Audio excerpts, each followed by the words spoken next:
Here's Dan Shapiro to help you find your edge, master your process, and own your future.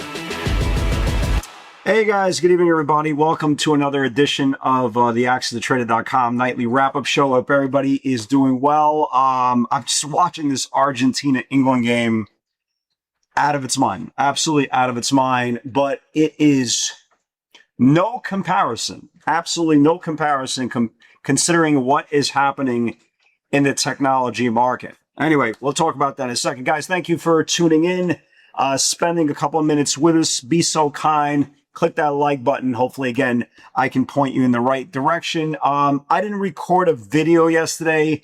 I was incredibly inactive yesterday. The stocks that I traded, for whatever reason, did not do anything. And when you're trading for a very long time, you have a good day, it doesn't matter. You have a bad day, it doesn't matter. When you have a day of lack of inactivity, it weighs on you like a 900-pound piano on your shoulders. So as you can imagine, after yesterday's session, I was like, yo, I'm not going to start recording a video for 15 minutes, talk about how much I did not do yesterday. So I just passed. Today was a little bit different. I woke up today, had about 8 hours of sleep.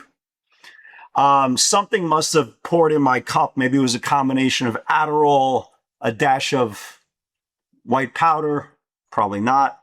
But all jokes aside, I traded Tesla today 7 times before lunch. We'll get to that in a second. It was kind of the opposite of yesterday's session. But let's go through a quick history lesson very, very quickly. If you notice here, we're going all the way back to June, right? Late June. And this is the QQQs. On June the 24th, we had a really big rally. On June the 25th, we had a really big sell-off, followed by a couple of nothing days. Then we had a really, really big rally. And then we had a really, really big sell-off. And then more of a sell-off. And then a big, big rally. And then a sell-off. And then a big, big rally. And then a sell-off. And then yesterday we had a really big rally, followed by today a very big sell-off before a big rebound. Guys, we are in this very, very unique market. And I joked around about this pre-market about I can't keep track. One day you got Meta, Microsoft, Apple, Google, Amazon strong. And in the same day you got SanDisk, Micron, Marvel weak. And then the following day you have them really, really strong with the Microns and the SanDisk and the AMDs all strong. And then you have everything else weak. So perfect example, IBM yesterday, right? IBM comes out, lowers guidance, right? As you can imagine, every single software stock yesterday gets murdered.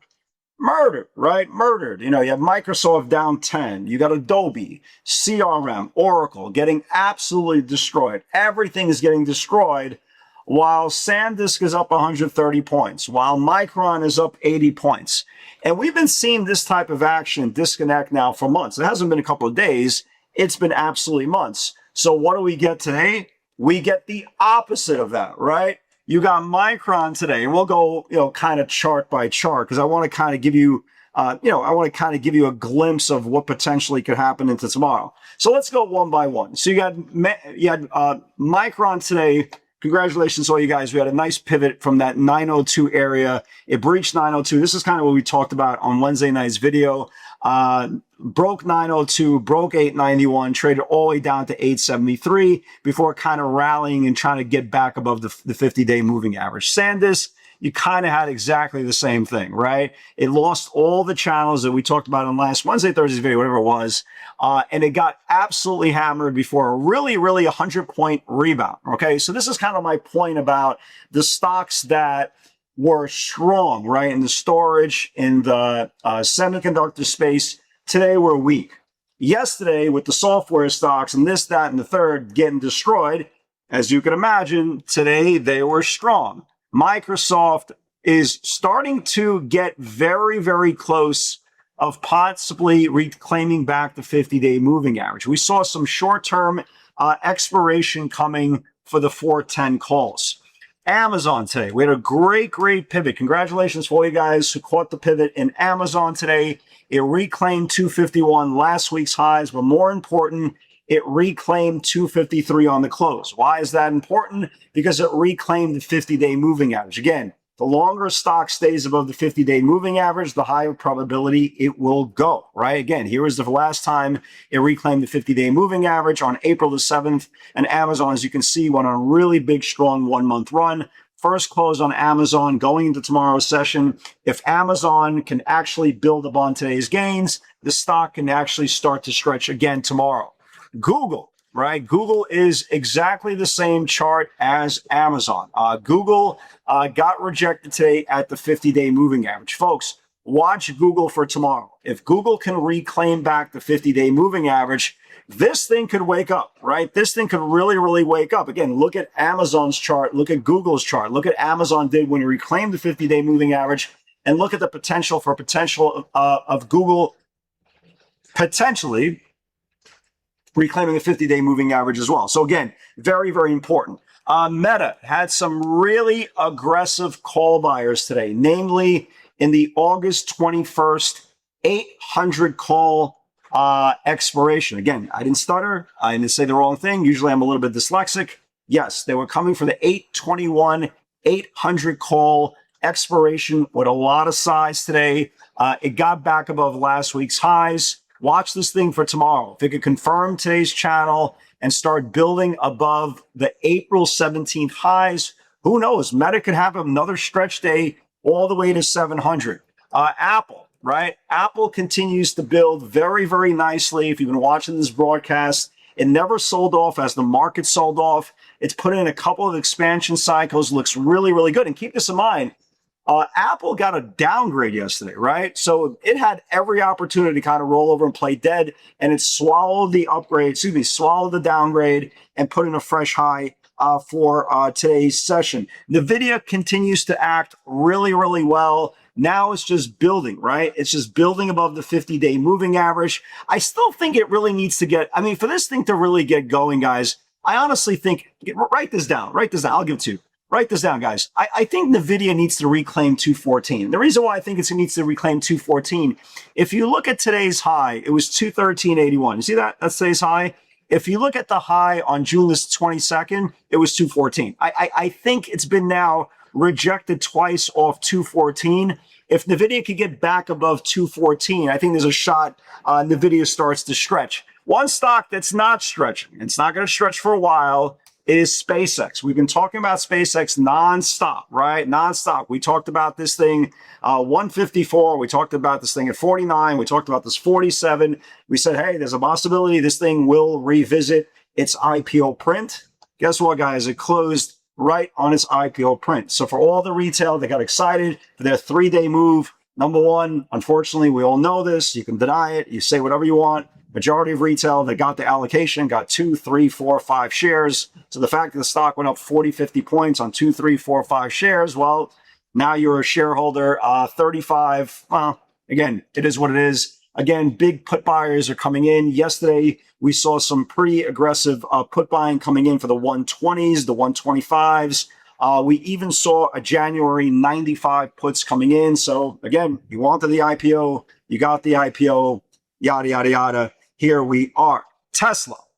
So I traded today Tesla 3 times on the long side. Talk about the Adderall kicking in, right? 3 times on the long side. We got some bounces today on the opening range. Did pretty, it accumulated pretty well. And then I started shorting Tesla because it started losing yesterday's range. So I was very active in Tesla today. I got long 4 times and I rejected it. I got it long 3 times and I rejected it 4 times today.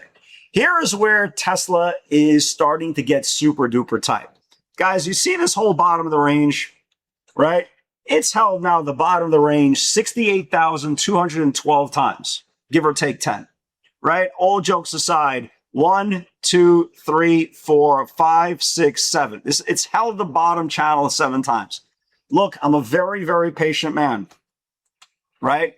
Very, very patient. I have to assume, and I could be wrong, I have to assume if this thing cannot rally in the next couple of days, eventually this bottom range will get snapped. Okay, it'll get snapped. It's just inevitable. It's just an old adage: whatever doesn't go up must go down. So if this stock can't rally as technology is rallying, as a lot of the mega caps, technology, Magnificent Seven stocks are rallying, and this thing continues to sit in the bottom of the range, eventually the dam will burst. Okay, I have no idea where it's going to be a year from now, but I do know if it starts losing, especially this engulfing candle on July the 2nd, there's a really, really good chance we get a really, really aggressive move down. So let's definitely keep an eye on that as well. We talked about Marvel a couple of days ago. Absolutely slammed. You guys remember that? First close below the 50-day moving average. Well, finally lost to 34. Got absolutely slammed. I mean, all the semis with the exception of NVIDIA today is, are getting hit, man. This thing got snapped.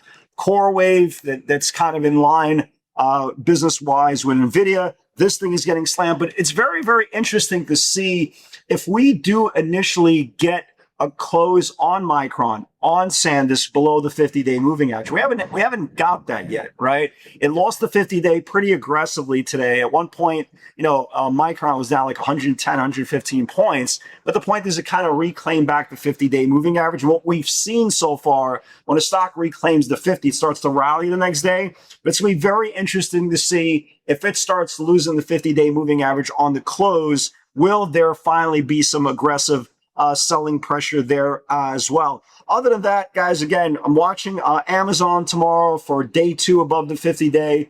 I'm watching Google to reclaim the 50-day moving average tomorrow. I'm looking Meta for above today's range. I am definitely watching Tesla tomorrow below the July lows. That's my hit list, right? That's my hit list. Again, the point is when you're trading mega cap technology, you don't need 200 trades. You don't need to trade random stocks. I look at mega cap technology as having a Ferrari, high expensive sports car, a Bentley, whatever your favorite drug of choice is. If I have a Bentley in my garage, I'm not going out of my way to try to drive a Hyundai Odyssey. Nothing against the Hyundai Odyssey, but that's what these technology stocks are. They're the combination of speed and power, liquidity with universal institutional option flow. Again, my question is, why would you go out of your way not to trade them, to trade all of retail, septic tank, Robinhood / Webull traders when they're trading for 3 cents each? It makes no sense. So that's my hit list for tomorrow. Hope everyone is doing well. Hope all you guys are progressing in your careers and making forward progress to be a professional trader. Guys, God bless. Have a great night. Hope everything is well. And with God's help, I'll see you on the field tomorrow. Take care.